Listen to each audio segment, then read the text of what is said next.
Bom, olá a todos que estarão vendo esse vídeo. Meu nome é Gabriel de Moraes Lima. Essa é a minha apresentação pessoal e também as análises, os insights, tudo que eu tive, que eu estudei e aprendi sobre esse case, né, que vocês passaram.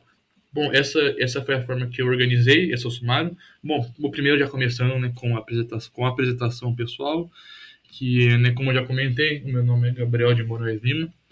Eu tenho 25 anos, eu sou natural de Jacareí, São Paulo, e atualmente eu moro em São Paulo, capital, ali mais ou menos na 9 de julho, ali no Bela Vista. E eu quero comentar sobre a minha formação acadêmica, porque é algo que não é tão comum, às vezes as pessoas ficam até me perguntando como que funciona. Bom, eu terminei o bacharelado em Ciência e Tecnologia, que eu fiz na UFABC, e eu acabei nesse ano, e esse curso funciona como base para outros cursos, no sentido de fazer a especialização, ou seja, ele me deu a base para poder fazer a computação. Ou seja, eu tive matérias de programação, tive matemática, tive física, tive química. Então, e lá você faz essa base para poder sim depois entrar no curso específico, né? E no meu caso é a ciência da computação, que eu já estou nela desde o começo desse ano, né? É claro, também na UFABC. E a minha previsão de curso é mais ou menos julho, provavelmente até mais, tá? Dependendo de como vai ser, né? De 2026.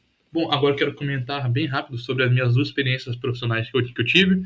A primeira foi na Red Hat, quando eu fiz o estágio em consultoria, né? Eu imagino que a maioria das pessoas conheçam a empresa, né, conhece a empresa por causa do Linux, e sim, é o maior foco da empresa, e eu tive vários contatos, e assim, tudo que envolvia os produtos da empresa eu tive que ter um contato com o servidor de Linux, então eu aprendi a gerenciar esses sistemas operacionais, fazendo todos os cursos que eles mesmos oferecem, né, de sistemas operacionais, né, do Linux e outras também ferramentas.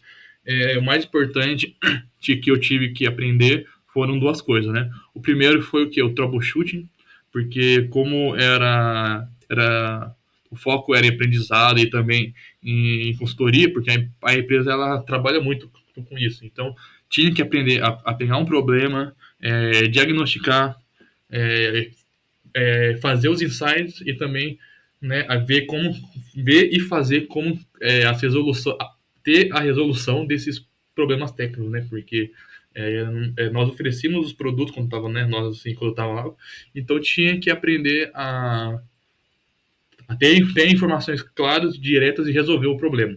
Então, com isso, né, eu aprendi também, né, sobre ambientes, né, alguns ambientes que hoje em dia é mais utilizado, né, em todo o mercado, que é de containers, que eu aprendi a fazer. E mais importante também que eu tive foi que eu tive que assim, desenvolver essa questão das minhas habilidades interpessoais, porque como eu comentei que era o estágio de consultoria e era o que a empresa trabalha muito, era necessário aprender a ter um melhor diálogo, ou seja, pegar um problema, eu tenho informações claras, diretas, e fazer tudo isso posteriormente, né, com o cliente, né, porque o cliente ele precisava entender melhor o que eu queria passar, e com isso, se as minhas informações não são claras e diretas, né, é um problema, né? Digamos assim.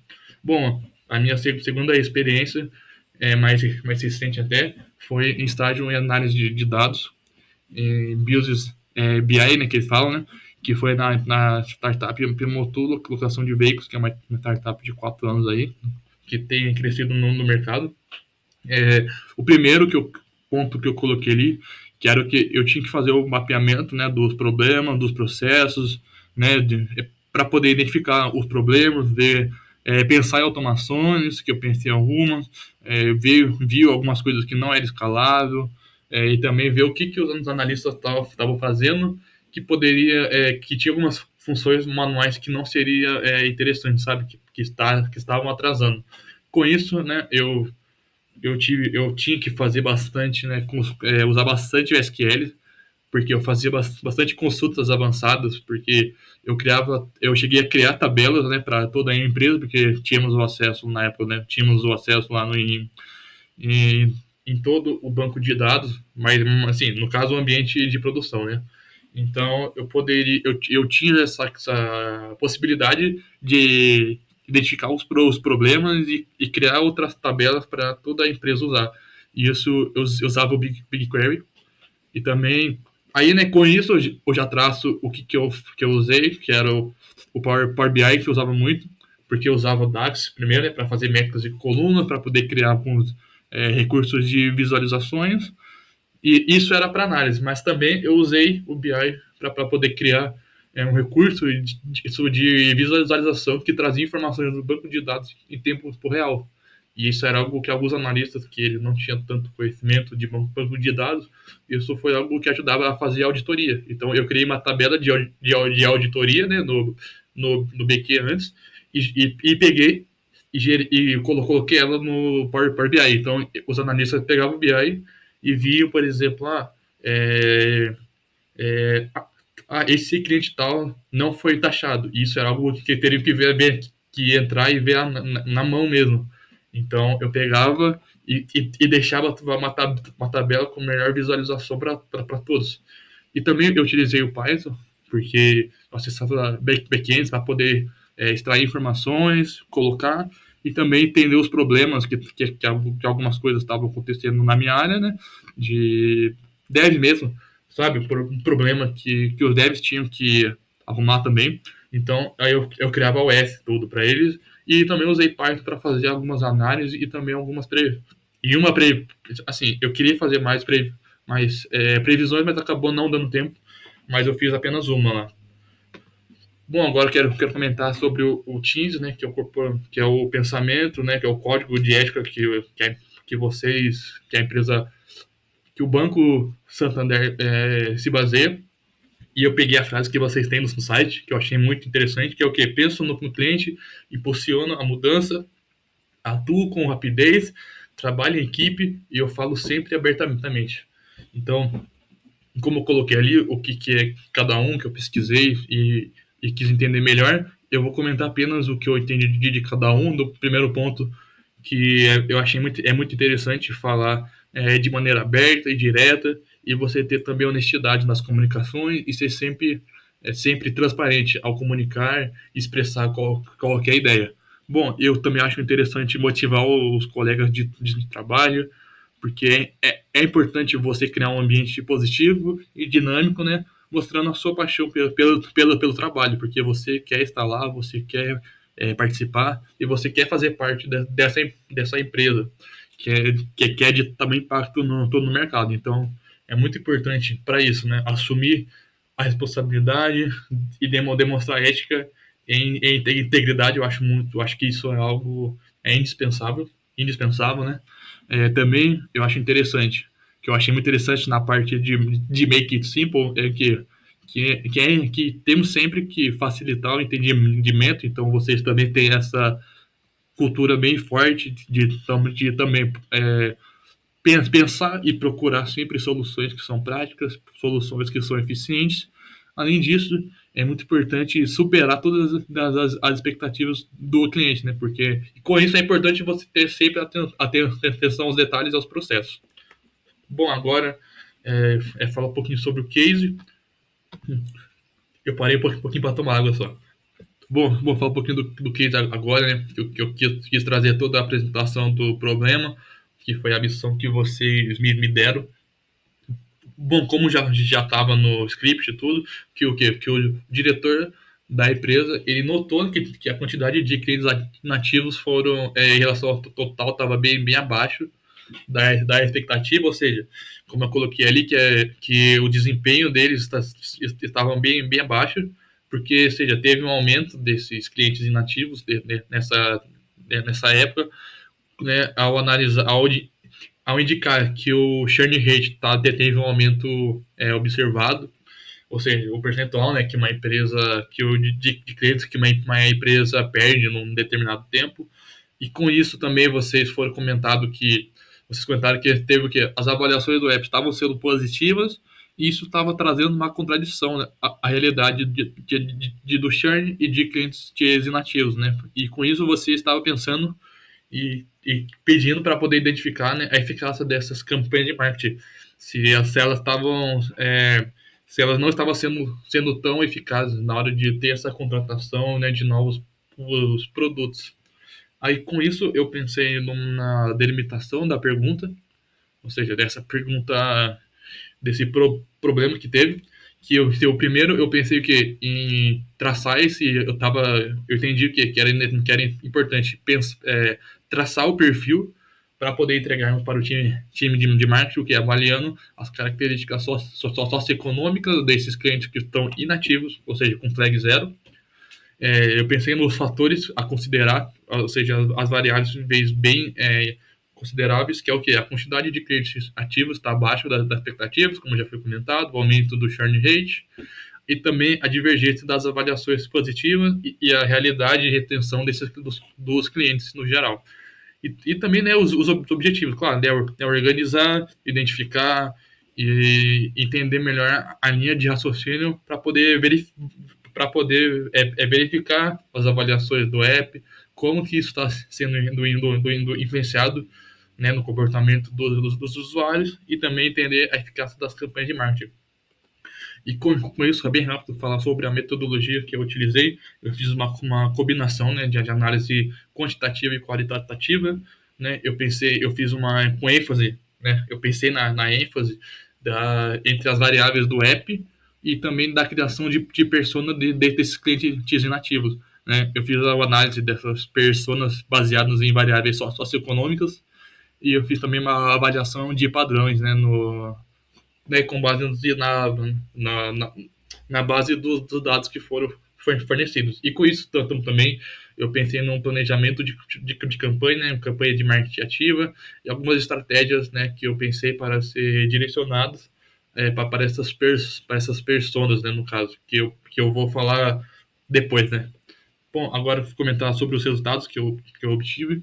Bom, o primeiro quero comentar sobre a relação app, porque como tá aquela foto ali que foi utilizado o Reviews, né, que é uma vocês conhecem muito bem, que é uma ferramenta de análise de estatística muito boa, que como eu não sei se está dando para ver ali o R squared, que é o que 0,22, ou seja, que 22 dos casos são explicados.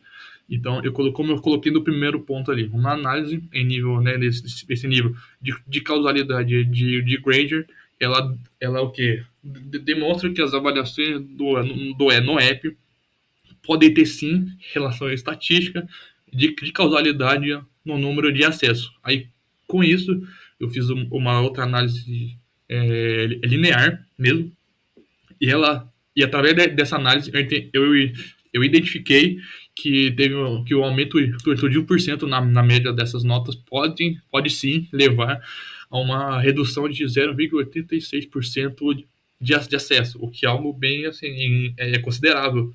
Porque assim, eu penso assim que as pessoas elas acessam menos quando o problema é resolvido, né? Então, com isso assim, entende-se que se a pessoa acessa muito é porque o problema não tem sido muito bem resolvido no app. E com isso eu coloquei ali, pode-se aferir que as avaliações positivas elas refletem uma, uma certa satisfação com o app, ou seja, que ela resulta em menor necessidade de acessos frequentes, ou seja, o app hoje não pode ser que o app hoje não é um gap, mas ele é sim um canal que nós podemos usar para poder identificar as campanhas de marketing. E como eu coloquei ali, que você não pode associar as funcionalidades do app ao churn rate, né? Que para isso vai ter que fazer uma análise qualitativa do perfil do cliente nativo e também pensar e desenhar estratégias que vão contemplar essa realidade.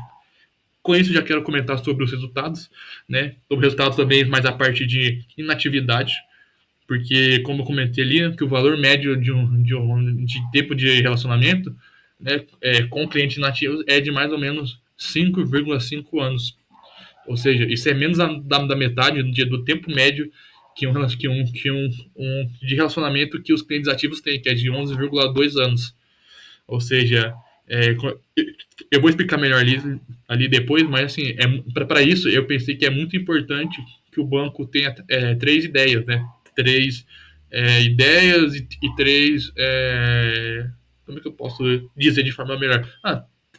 Três formas que o banco pode trabalhar para poder evitar isso. Bom, o primeiro é que gerencie iniciativas, né, que pensam em melhorar e que pensa pensa em trazer insights, ideias para os clientes, né, antes deles completarem 5 anos de relacionamento, que aí vai chegar perto, né, do que eu comentei de 5,5. B, que ela ofereça produtos, incentivos entre 3 e 4 anos de vínculo para poder evitar essa saída, né? Já pensar um ano antes, um ano e meio antes, pelo menos. E também, né, realizar o monitoramento ativo desses clientes. Ou seja, eu também coloquei que 79% dos clientes eles se tornaram nativos até a data 12 do 10 de 2024, que foi a data de referência do banco da base de dados. E eu calculei um churn rate maior que 6%, ou seja, é muito alto isso. E ali foi como eu fiz o cálculo, né? E 79% ali está sendo evidenciado no gráfico, ou seja, teve uma maior, a maior taxa de clientes inativos, né, da história. Bom, com isso eu trouxe sobre um pouquinho sobre o marketing, que assim, eu identifiquei que há um investimento de campanha de marketing a cada 7 meses, só que sendo que em 2024 apenas teve uma campanha de marketing, ela foi para poupança.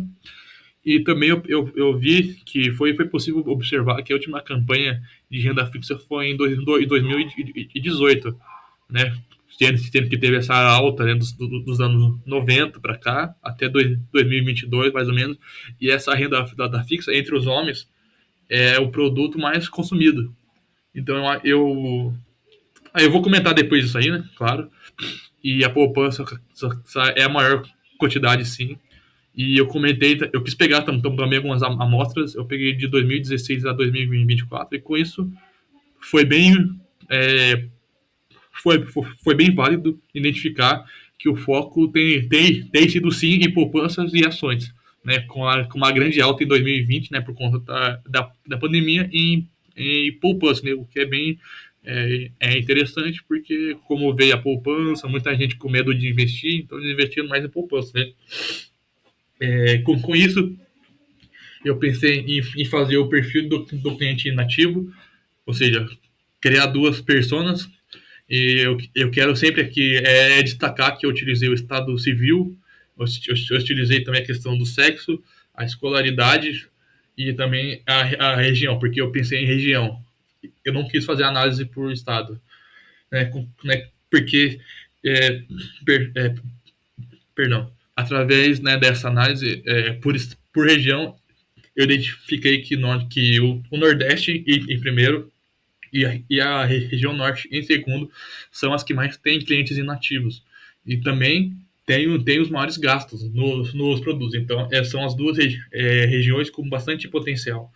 Então, eu coloquei ali, né, que as mulheres, elas têm, né, o estado civil delas, elas têm, infelizmente, né, as viúvas são as que mais têm, as que mais têm renda, né, que mais tem a renda mesmo, e também, infelizmente, as que mulheres e homens, isso tão iguais, que assim, os que têm menos acesso à educação também são os maiores clientes nativos. Eu coloquei que o primeiro perfil ali, que é uma mulher, porque ela, como eu falei já, ela representa 50,55% da amostra, e eu coloquei que ela é, né, o nível educacional fundamental e completo, com uma renda da média, que eu fiz uma variável, de mais ou menos 2000.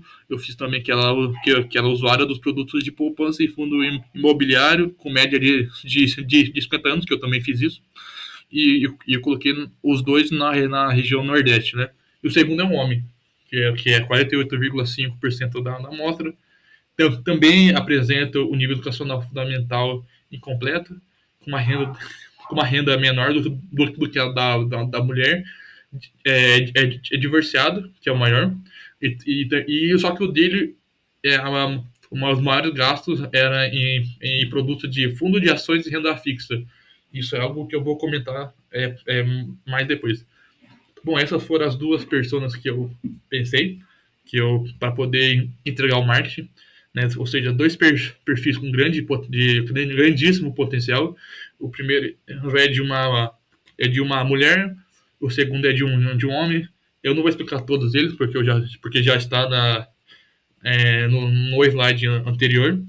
Então, essa é Maria Oliveira, Manuel Santos, e foram todos do que eu comentei lá. E o último, que é o que eu achei interessante, que é ter o teu produto alvo imobiliário para a mulher, porque é o que elas mais gastam ultimamente, né? Elas gastam, as mulheres com crédito inativo, elas gastam mais poupança e o fundo imobiliário. E os homens, eles gastam mais em renda da fixa e fundo de ações. E renda da fixa foi porque ela é a maior entre os homens e não teve nenhuma campanha há 7 anos. Então é algo muito interessante a pensar.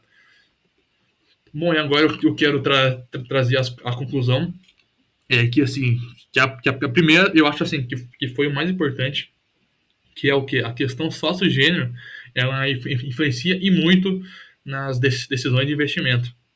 Ou seja, temos que os homens eles tendem a assumir mais riscos em busca de retornos, enquanto as mulheres, sabe, frequentemente elas, eu acredito que por razões culturais e de certa segurança financeira, elas optam por alternativas mais conservadoras. Então, eu acredito muito que é importante pensar, né, nessa estratégia de marketing, de empoderamento financeiro e a educação, e educação financeira, né, porque pode ajudar e muito a equilibrar essas, essas desigualdades, ou como eu comentei ali, né, disparidades. Ou seja, nós temos que pensar bem em promover as escolhas de investimentos, né, sendo cada vez mais diversificadas em ambos os grupos. E aqui se verifica, né, a primeira a primeira janela, a primeira oportunidade, assim, sabe, para poder ter uma ação de marketing pautada em ESG, né, que vocês já trabalham com isso. E o último que eu quero comentar, é sobre a escolha, né, desse tipo de publicidade, porque eu acho interessante investir em campanhas de redes sociais, e também eu coloquei ali, mas eu quero trazer o ponto aqui, também utilizar os influencers para poder causar cada vez mais impacto na representatividade, porque eles são formadores de opiniões, eles são pessoas que todo mundo está cada vez mais de olho, e tudo que eles fazem refletem. Então, eu acho interessante, sim, utilizar, principalmente para a primeira pauta. E eu coloquei, né, que assim, em 2020 e 2024 teve apenas campanha de marketing impressa, e também, né, utilizando influencers. Então, eu acho muito interessante eu acho bem válido essa ideia e esse insight. E com isso eu agradeço a oportunidade. Obrigado por estar estudando, participando e fazendo esse vídeo, e agradeço a oportunidade.